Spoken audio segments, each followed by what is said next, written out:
Hi, I'm Hope, and this is the third video in my consultancy series, and today I'll be focusing on Bridgerton.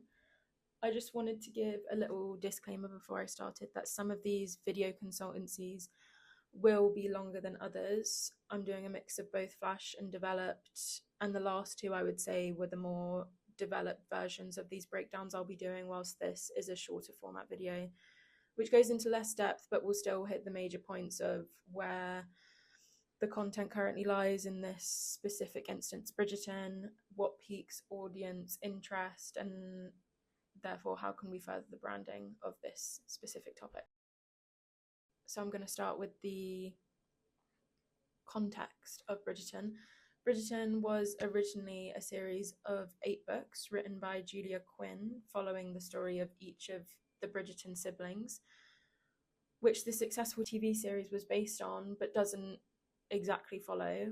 The series has found immense popularity through its reimagining of this Regency era in a way that we haven't before seen, placing emphasis and importance on casting that feels authentically inclusive, along with the choice of casting lesser known individuals to really embody these characters without expectations and preconceived ideas of what they might bring to it. Julia acted as a consultant when the idea was picked up by Shonda Rhimes to be adapted through her storytelling company, Shondaland. Shonda creates TV shows that are investing, where we learn and grow emotionally attached to the characters that she provides us, their behaviours, their flaws, and so on. She's been making successful series for over 20 years, with her first being Grey's Anatomy in 2005, which is still on air now and widely loved, including other work such as Scandal, How to Get Away with Murder, Private Practice, Inventing Anna, and of course Bridgerton. And she's no stranger to spin-offs such as Station 19 and Queen Charlotte. Her shows are really widely loved in the US, both when they were on and off air. Now that she's partnered with Netflix, the option to stream has become available. But the introduction of Bridgerton seemed to really solidify Shonda Rhimes' UK and international presence, as well as her reputation outside of her US-based hits.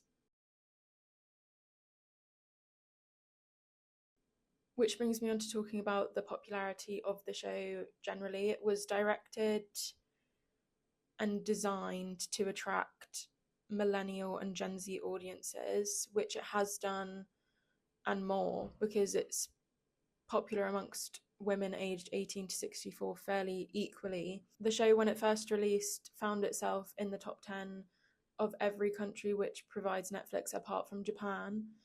And I think being released on Christmas Day of 2020 had a real hand in its surge of investment. It was a time where we all felt incredibly alone, scared, and unsure of what the future held. And majority of us turned to TV as an escape whilst in lockdown, as it's all we could really do, leading to us finding relatability online, something to bond over, and a reminder of this human connection we all have and found over this series we all seem to be watching. And that loyalty created during that time hasn't faded, as there's a lightness and joy associated with that specific aspect of time through this show. And the marketing of Bridgerton has always been human. It reflects in its authenticity, majority of the cast members sharing social media dumps on what's happening behind the scenes, how their friendships grow and flourish in real life, and how they still participate in these 2017 styled YouTube press videos where they play games and answer questions on how well they know each other, which showcases their chemistry and seems quite outdated on the surface of what that video entails, but they still attract major engagement because that's what we all crave as an audience, as I've discussed in previous videos, that connection and inclusion in what this cast is doing and how they communicate with one another.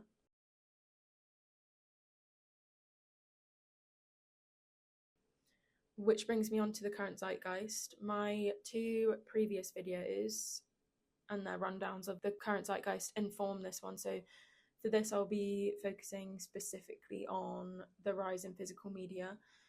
We've seen this analog trend all over our social media, when in reality, I think what people mean is this call for slowness, the want for iPods, flip phones, CD players, landlines, are all in theory a way of separating media.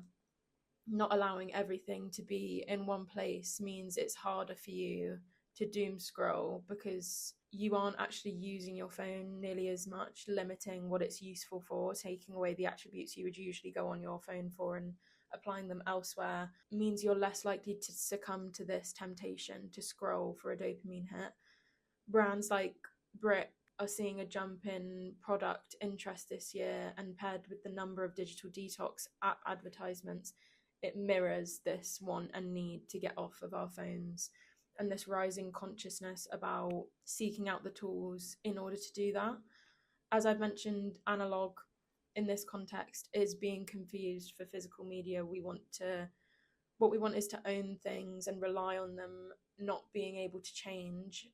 The rise in CD purchases, zines, snail mail are all versions of this. We want physical reminders of what we're interested in, and these tangible outcomes are considered trendy, which I explained again previously in another video. A rebellion against AI-made art is becoming all the more prevalent and prioritizing human-made outcomes and therefore human connection.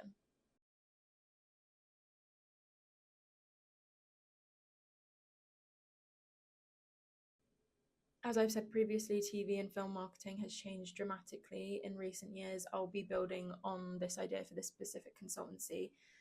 Think Marty Supreme, Solo Mio, Wuthering Heights, which can even be traced back as far as 13 Reasons Why, which in this context is considered before their time. Actors are becoming their characters and breaking the fourth wall. When Timothée Chalamet won one of his recent awards, a portion of the public was displeased due to his attitude, his Zoom meeting marketing, corroded orange. He seemed full of himself, but once seeing the film, you make sense of the fact that he seemed to be portraying Marty's character. And Kevin James, in the marketing for Solo Mio, made an Instagram account for the character he plays, at This Is Me, Matt Taylor, where he posts in-character events of the film as though he's experiencing them in real time, or hobbies as though Matt is a real person. And as an audience, we crave that involvement, that experience, and elements of authenticity. So marketers just manufacture it to us. As I mentioned, the show 13 Reasons Why did a similar thing when the show was released, creating and tailoring profiles and even their posts to the characters of the show as though they were real, taking these parasocial relationships to a whole new level, which is a huge current topic. We as an audience want a window into who these characters would be in real time. Bridgerton's own version of Marty Supreme and Matt Taylor, in my opinion, would be Lady Whistledown. In season 1 and 2, her mystery and gossip was what drew us to her. The question of how did she know what she knew? How could she do these things? Who could she be? This interest died off in season 3 when we as an audience and the characters became aware of her identity as Penelope, and a negative reaction ensued due to that lack of intrigue surrounding one of the major plot points of the show. However, that intrigue has been reignited after season 4's ending, leaving us questioning who has taken it upon themselves to be the new Lady Whistledown. Her evolution as a character has been the constant through each season, which otherwise changes focus. And marketing the idea of Lady Whistledown is a marketing move that can embrace this new wave of film and TV marketing whilst having real-world commentary.